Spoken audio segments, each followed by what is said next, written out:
성경 365쪽인데요. 사사기 4장 1절부터 10절 한 절씩 교독합니다. 에훗이 죽으니 이스라엘 자손이 또 여호와의 목전에 악을 행하매 여호와께서 하술에서 통치하는 가나안 왕 야빈의 손에 그들을 바쳤으니 그의 군대 장관은 하로셋 학고임에 거주하는 시스라요. 야빈 왕은 철병거 900대가 있어 20년 동안 이스라엘 자손을 심히 학대하였으므로 이스라엘 자손이 여호와께 부르짖었더라. 그때 랍비돗의 아내 여선지자 드보라가 이스라엘의 사사가 되었는데 그는 에브라임 산지 라마와 베델 사이 드보라의 종려나무 아래에 거주하였고 이스라엘 자손은 그에게 나아가 재판을 받더라. 드보라가 사람을 보내어 아비노함의 아들 바락을 납달리 게데스에서 불러다가 그에게 이르되 이스라엘의 하나님 여호와께서 이같이 명령하지 아니하셨느냐?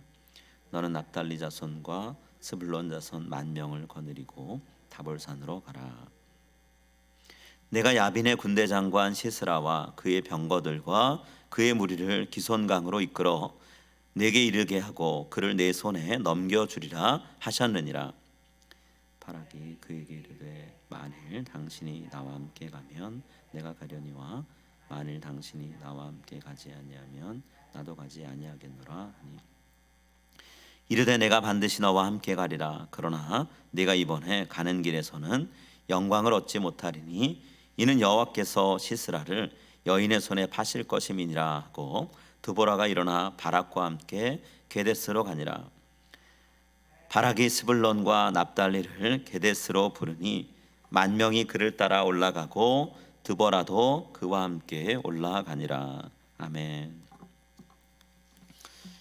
어떤 TV 방송에서 심각한 갈등에 휩싸여 있는 부부 이야기를 취재해서 내보내는데요. 40년이 넘게 한 집에서 같이 살았던 부부인데 남편이 아내한테 쉼없이 고통을 주었던 모습을 이 방송을 통해 이제 보게 됐어요. 여러분, 남편이 젊은 시절부터 취해왔던 행동이 한 가지가 있는데 그 행동 하나 때문에 아내가 40년이 넘는 시간 동안 매일같이 스트레스를 받으면서 살았습니다. 그 한 가지가 뭐였냐면 남편이 노름을 좋아했어요.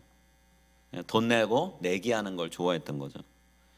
근데 노름이 그냥 뭐 오락 수준으로 끝날 수도 있는 것일 수도 있는데 그 수준을 넘어버린 거죠. 이기기 위해서 뭔가 돈을 벌기 위해서 자꾸만 판돈을 크게 걸다 보니까 결국에 빚이 커진 거예요. 아내는 젊은 시절부터 지금까지 남편이 빈짓 이거 갚느라고 오랜 시간을 보내면서 고통을 겪었던 거예요. 집안 살림이 나아지질 않는 거죠. 근데 어느 날 밤 아내가 남편한테 전화를 했어요. 일하고 있으니까 이제 퇴근 시간 가까워서 언제쯤 들어오는지 오늘 몇 시 들어올지 이제 물어봤습니다. 근데 남편이 일이 아직 덜 끝나서 일을 맞춰놓고 가겠다. 그래서 오늘 좀 늦을 것 같다 이렇게 얘기하는 거예요. 근데 아내가 그동안 40년 넘게 같이 살아왔잖아요.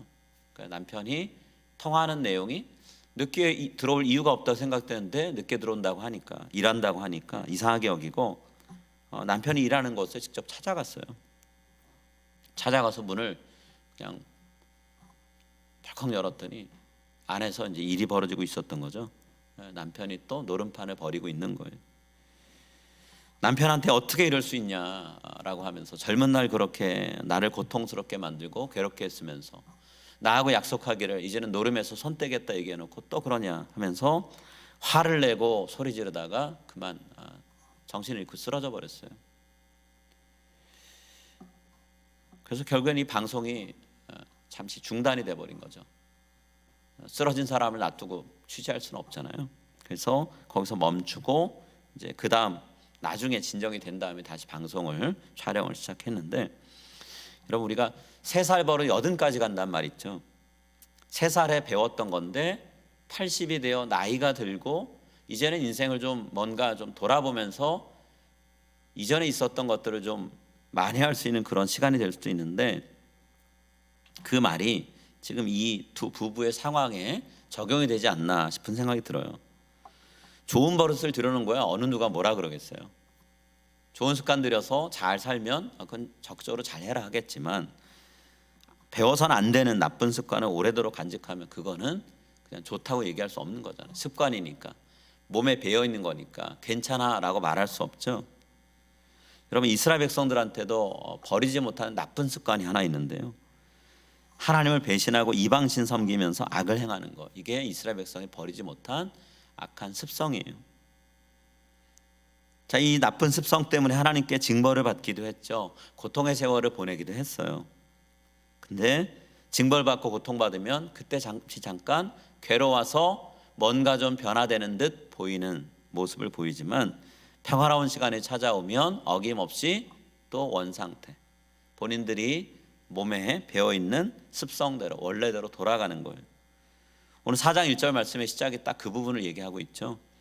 에훗이 죽으니 이스라엘 자손이 또 여호와의 목전에 악을 행하며. 자, 여호와의 목전에 악을 행한다 그냥 얘기하지 않죠. 붙어있는 접속사가 하나 있어요. 혹은 부사가 있습니다. 또라는 단어예요. 또. 이 말은 이전에도 그렇게 했다는 거죠. 여호와께 악을 행했던 일이 수없이 반복됩니다. 지금 우리가 여러 명의 사사 이야기를 읽었잖아요. 여러 명의 사사 이야기를 읽었는데 지금 또라는 말이 나옵니다. 사사가 세워진 이유가 있었죠. 이스라엘 백성이 악을 행했기 때문에. 그래서 하나님이 그들을 벌하시고 심판하시느라고 괴로운 시절을 보내게 하셨잖아요. 오늘 우리가 4장 1절 말씀 읽었는데 3장 내용 우리가 살펴보면, 에훗이 이스라엘 백성들이 하나님 앞에서 악을 저질러서 모압 왕 에글론에게 18년 동안 고통을 당할 때 그들을 구원하려고 하나님이 세우신 구원자였잖아요. 에훗의 활약 때문에 이스라엘 백성이 에글론 모압 왕을 벗어나서 80년 동안 평화롭게 살 수 있었죠. 근데 오늘 본문은 뭐라고 시작하나요? 에훗이 죽고 나니까 상황이 달라지더라는 거예요. 에훗이 죽고 그가 한 일에 대한 기억이 희미해질 때쯤 이스라엘 백성은 또다시 악행의 늪에 빠졌다 얘기합니다. 사람은 망각의 동물이라고 얘기하죠. 기억해야 될 것이 있는데 잊어버리는 습성이 있다는 거예요. 하나님이 그들을 구원하신 것을 기억해야 되는데 기억을 못한다는 거예요. 그래서 하나님이 이스라엘 백성들이 출애굽할 때 명령하신 게 있죠. 너희가 하나님이 행하신 일을 기억하게 하기 위해서 절기를 지켜라. 초막절을 지키고 유월절을 지키고 절기 지키면서 1년에 한 번씩 꼭 자녀들한테 우리가 어떤 민족이고 하나님이 어떻게 우리를 이끌어 오셨는지 기억하고 이야기해 주라 얘기하셨잖아요. 이스라엘 백성은 이 일을 게을리한 거죠. 기억해야 될 것을, 전해줘야 될 것을 후대에게, 본인들에게 각인시키지 않은 거예요. 여러분, 자식이 잘못된 길 가면 그래, 그래도 너 내 아들이니까 그냥 믿고 가봐 라고 무조건 내버려 둘 수 없죠. 아버지신 하나님이 아들과 딸이 된 이스라엘 백성을 그냥 내버려 둘 수가 없는 거예요. 자, 정신 차리게 조치를 취하셔야 되죠. 그때 하나님이 도구를 하나 사용하시는데요. 그 도구가 오늘 본문에 나오는 가나안 왕 야빈이고 그의 군대입니다. 이스라엘 백성은 결국엔 이 하나님이 사용하시는 도구 때문에 또다시 고통의 시간을 보내게 돼요. 겉으로 볼 땐 고통의 시간이지만 들여다보면 하나님이 또다시 기회를 주시는 거예요. 세컨 찬스를 주시는 거죠. 그들이 악행을 저지른 것도 또 저지른 거니까 하나님이 그들에게 어려움을 통해서 또 자신을 돌아보고 돌아올 수 있는 기회를 주시는 거예요. 이스라엘 백성의 또와 하나님의 또는 목적이 다른 거죠. 자, 2절과 3절입니다. 여호와께서 하솔에서 통치하는 가나안 왕 야빈의 손에 그들을 파셨으니 그의 군대 장관은 하로셋 학고임에 거주하는 시스라요.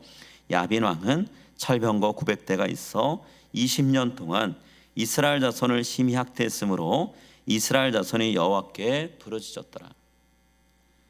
에글론, 모압 왕 에글론에게 고통을 당했던 시절이 18년이라면 지금 가나안 왕 야빈의 손에 넘겨져서 고통을 당하는 시간은 2년이 더는 20년이에요.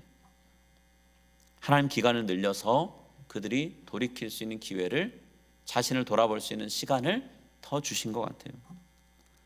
자, 이들이 괴로웠던 이유가 있죠. 철병거 때문이라 그랬어요. 새로 만들어진 전차를 갖고 있었기 때문에 괴로운 시절을 이스라엘 백성 보냈다는 거예요. 여러분, 이 당시로서 전차는 첨단 무기입니다.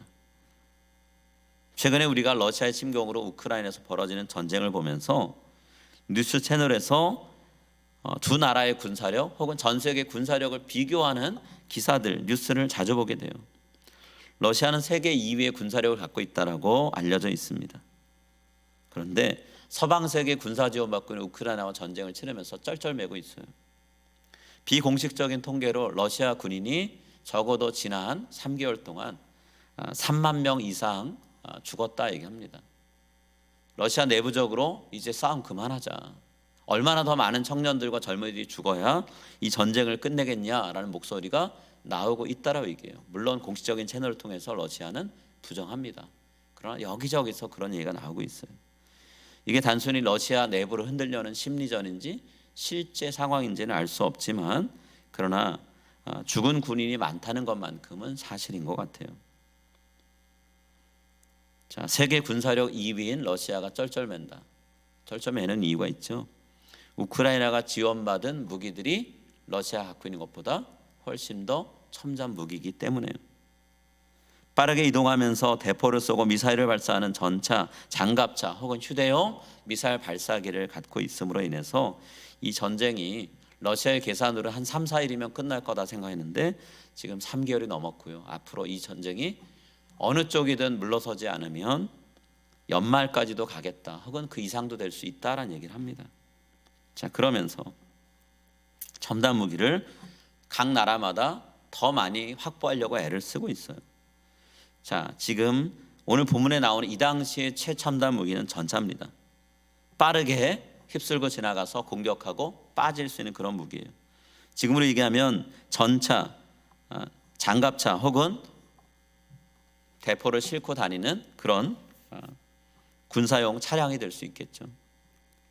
여러분, 이런 최신 무기를 보유한 가나안이 이스라엘 백성을 지배하고 있으니 고통당하고 괴로운 건 당연해 보일 수 있죠.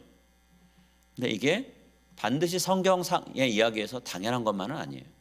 왜 그러냐면 바로 앞에 3장 31절 맨 마지막 절에 뭐라고 얘기했나요? 삼갈 이야기 나오잖아요.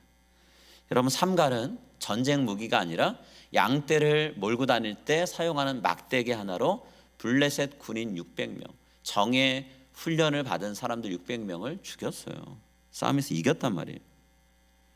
얼마나 강한 무기를 가졌냐, 군대 규모가 얼마나 크냐, 이게 전쟁의 승패를 좌우하는가? 성경은 꼭 그렇지 않다 얘기합니다. 이스라엘 백성의 삶을 좌지우지하는 요인이 거기에 있지 않다라는 거예요. 하나님이 이들을 어떻게 대하시는가에 따라서 이스라엘 백성의 삶이 평화의 시대와 고통의 시대로 나뉜다라는 거죠. 오늘 본문 1절에도 하나님이 이스라엘 백성이 악행하는 것을 보시고 뭐라 그랬죠? 2절 말씀에 야빈의 손에 그들을 파셨다 그랬어요.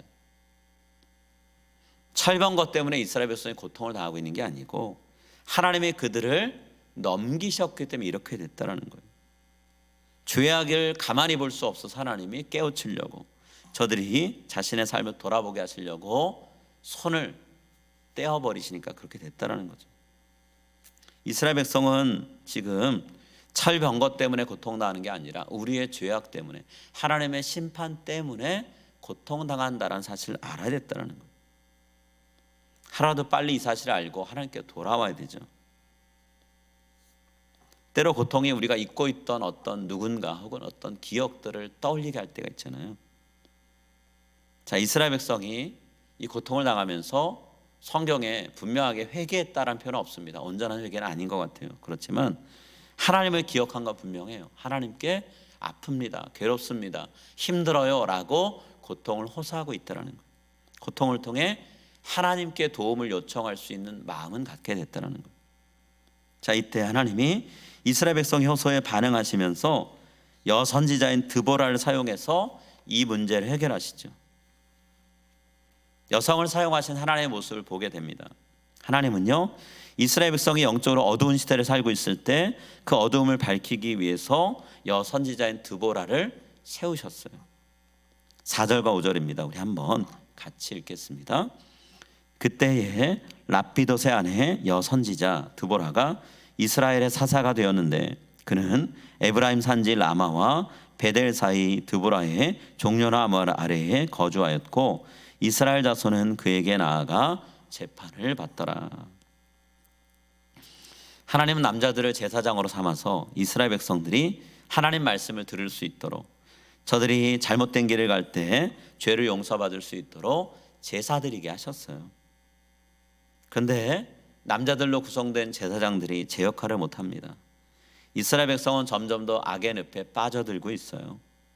그때 하나님이 랍비돗의 아내인 여성인 드보라를 선지자로 일으켜 세워주셨죠.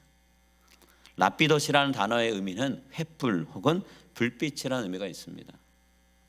하나님이 어두운 시대를 밝힐 수 있는 등불로, 불빛으로 드보라를 사용하고 계신다는 걸 넌지시 이 사사기 기자는 이야기하고 있는 거죠.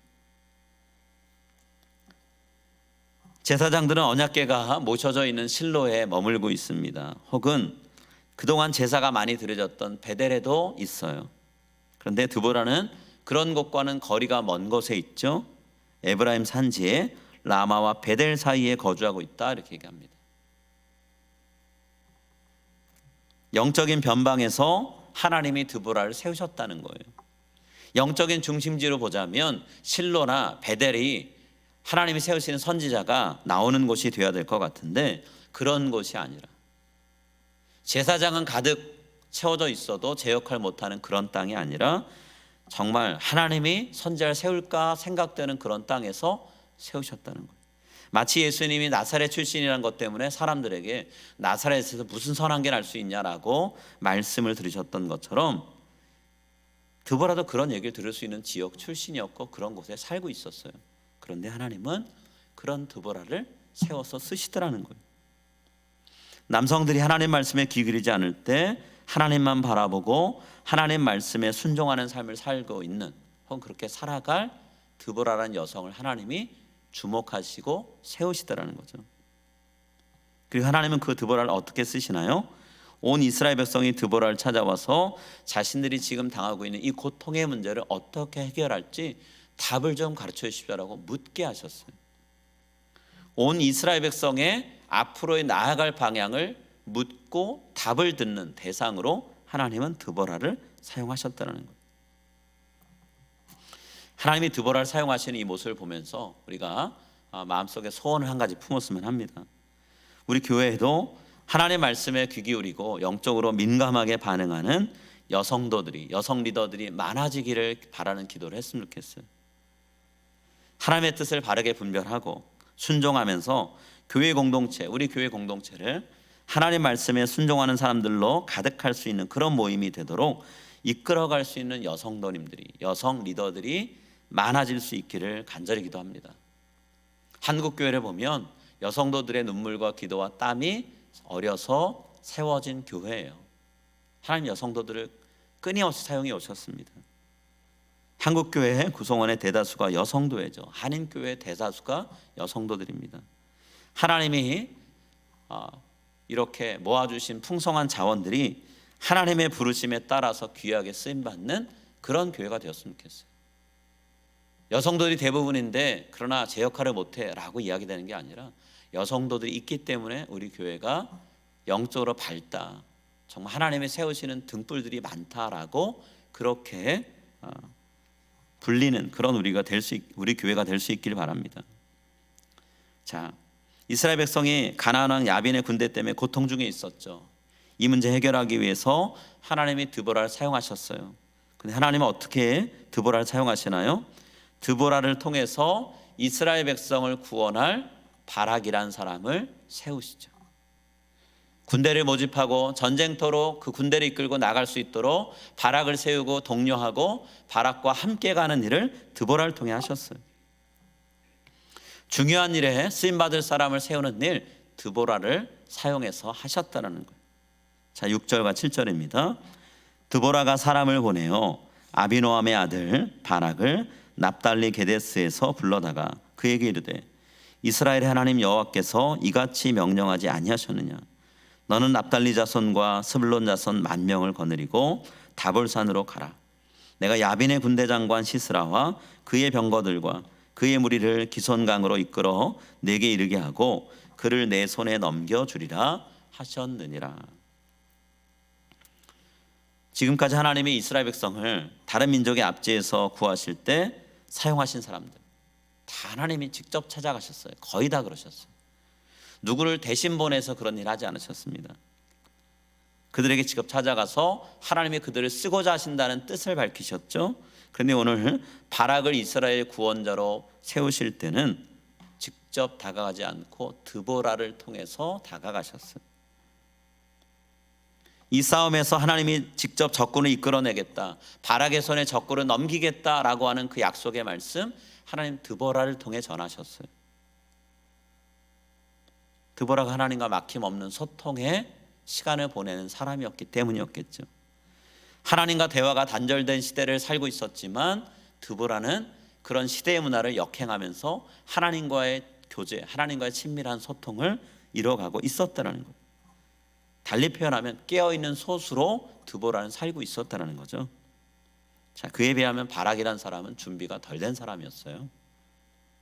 하나님께서 부르셨습니다. 하나님이 너를 사용하기를 원하신다라고 하나님의 부르심, 소명에 대해서 분명히 들었어요. 그리고 내가 나아가면 승리할 거야라는 약속의 말씀도 들었지만 바락은 주저합니다. 하나님의 부르심에 선뜻 응하지 못해요. 하나님께서 나와 함께 하실 것이라는 것, 하나님이 나를 확실히 쓰실 거라는 분명한 사인이 없으면 나 못 갑니다라고 얘기하죠. 어떤 식으로 얘기하나요? 드보라 선지자가 함께 가지 않으면 나는 전쟁터 가지 않을 겁니다. 군대를 모으는 일도 하지 않을 겁니다 라고 얘기하고 있어요. 하나님과 친밀한 관계를 맺고 있는 여선지자 드보라가 함께 해야지만 나는 전쟁터로 나갈 수 있다라고 얘기하죠. 겉으로 볼 땐 참 비겁하고 용기 없는 행동이에요. 여선지자 드보라를 인간적으로 의지하는 모습입니다. 그러나 우리가 좋게 보자면, 긍정적으로 보자면 하나님이 약속하시고 승리하겠다고 말씀하셨지만 하나님이 함께 하시지 않으면 나는 이 싸움을 이길 수 없습니다. 감당할 수 없습니다. 겸손하게 무릎 꿇은 거라고 볼 수도 있어요. 자, 8절에 바락이 드보라에게 하는 이야기를 우리 한번 같이 읽겠습니다. 바락이 그에게 이르되 만일 당신이 나와 함께 가면 내가 가려니와 만일 당신이 나와 함께 가지 아니하면 나도 가지 아니하겠노라 하니. 여러분, 전쟁을 치를 때 한껏 용기에 가득 차 있는 사람을 데려다가 전쟁을 치러도 이길까 말까 할 때가 있죠. 그런데 하나님은요, 혼자선 아무것도 못합니다 라고 말하는 겁쟁이 같은 사람, 그런 사람을 굳이 쓰려고 하세요. 그런 사람을 드보라를 보내서 내가 너를 부르노라, 내가 너를 사용하려고 하노라 말씀하시죠. 마치 모세가 출애굽 사명을 받았을 때 하나님, 저는 말을 잘 못해요. 저는 누군가 앞에 가서 당당하게 말할 만한 위인이 못 됩니다 라고 했을 때 하나님이 말을 잘하는 아론을 곁에 붙여줄 테니까 그와 함께 가라라고 하셨던 그 장면을 떠올리게 만드는 모습이에요. 하나님은 부족한 게 많은 사람들을 통해서 그분의 일을 하실 때가 참 많죠. 부족한 사람 데려다가 뭐 하시려고요? 라고 말할 때 하나님 이렇게 얘기하세요. 네가 갖지 못한 것을 채워줄 사람을 곁에 둘 테니까 그들과 함께, 그들을 통해서 내가 너와 함께하는 것을 믿고 확신하면서 가라라고 말씀하신다는 거예요. 여러분, 드보라가 그런 사람이었죠. 모자란 것 많고 용기 없고 부족한 게 많은 사람 바락을 곁에서 응원하고 격려하고 힘을 주어서 일어설 수 있도록 하는 역할을 한 사람이 드보라였어요. 드보라는 약속합니다. 바락, 내가 너와 함께 가겠다. 하나님의 부르심에 그러니 응해라 라고 용기를 주죠. 9절과 10절입니다. 이르되 내가 반드시 너와 함께 가리라. 그러나 내가 이번에 가는 길에서는 영광을 얻지 못하리니 이는 여호와께서 시스라를 여인의 손에 파실 것임이라 하고 드보라가 일어나 바락과 함께 게데스로 가니라. 바락이 스불론과 납달리를 게데스로 부르니라. 10,000명이 그를 따라 올라가고 드보라도 그와 함께 올라가니라. 드보라는 약속한 대로 바락과 함께 갔고요. 바락은 그 모습의 용기를 얻어서 납달리와 스불론의 백성들 가운데 10,000명의 군인을 모아서 전쟁을 치러 가게 되는 모습을 봅니다. 오늘 우리가 드보라를 통해 배워야 될 또 한 가지 교훈이 있는데 그게 뭐냐 하면 자기 자신의 부족함 때문에 용기를 내지 못하고 무언가 하나님 맡기신 일을 적극적으로 감당하지 못하는 사람들을 격려하고 돕는 삶을 사는 것. 이게 우리의 역할 중에 하나가 되어야 되겠구나라고 하는 교훈을 우리가 배웠으면 합니다. 남의 모자란 거 흠잡아서 상처내고 흠집내고 상처 주는 게 아니라 조용히 곁에서 돕는 조력자의 역할을 하는 우리가 되었으면 좋겠어요. 바울에게는 바나바와 같은 사람이 있었고요, 바울에게는 디모데가 있었고 실라가 있었습니다. 격려하고 서포트하고 부족한 것을 채워주는 역할을 하는 사람도 있었다는 거예요. 실라와 디모데와 같은 사람만 있었나요? 바울에게는 끊임없이 수많은 동역자들이 있었습니다. 가는 곳마다 하나님이 붙여주시는 동역자들이 있었어요. 그럴 때 교회 공동체가 하나하나 곳곳에서 서는 걸 우리는 보게 되죠. 오늘 우리 교회 공동체가 하나님의 뜻을 이루는 귀한 사명 공동체가 되길 바랍니다. 그리고 그 사명을 이룰 때 하나님이 앞에 세우시는 사람도 필요하고요, 하나님이 앞에 세우신 사람들을 옆에서 격려하면서 할 수 있습니다. 함께 합시다, 하나님 앞에 기도하면서 나아갑시다 라고 독려하는 사람도 필요하다는 거예요. 우리 자리에 모이신 여러분들이 드보라와 같은 그런 역할을 하는, 격려하고 위로하고 용기를 주는 역할을 하는 그런 분들이 다 되시길 바랍니다. 그래서 우리 교회가 부족한 것이 많은 사람들이 모여 있지만, 그러나 그 부족함을 통해서 일하신 하나님을 우리는 매 순간 봅니다. 하나님 감사합니다, 은혜를 고백하는 그런 교회 공동체가 될 수 있길 간절히 바랍니다. 우리 함께 기도하겠습니다.